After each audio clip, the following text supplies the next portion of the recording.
Aurten jazaldiak bere 45. edizioa ospatzen du eta oso osasuntsu gainera. Hoi bezala, maisutasuna eta gazteria uztartzen dituen kalitatezko programazioa hurbilduko diogu publikoari. Guretzat oso pozgarria da ekitaldi hau berriro antolatzea. Berari esker Getxo nahitaezko hitzordu eta erreferente bihurtu bai da udako musika zirkuitoan. Guztira 18 emanaldi eskainiko ditugu. Eta, nobedade gisa aurten Ereagako Hondartzak kontzertu bat eskainiko du.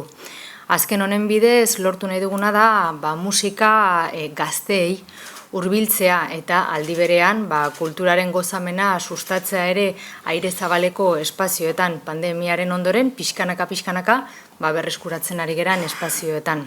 Getxo jaz jaialdiaz hitz egitea esan lujozko kartelaz hitz egitea da.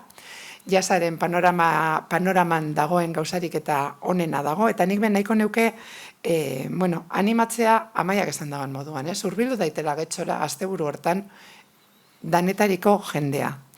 Jazale amorrotuak direnak etorriko dira. Horrik ez dabe behar animatzerik, kartela ikustea nahiko dabe etortzeko.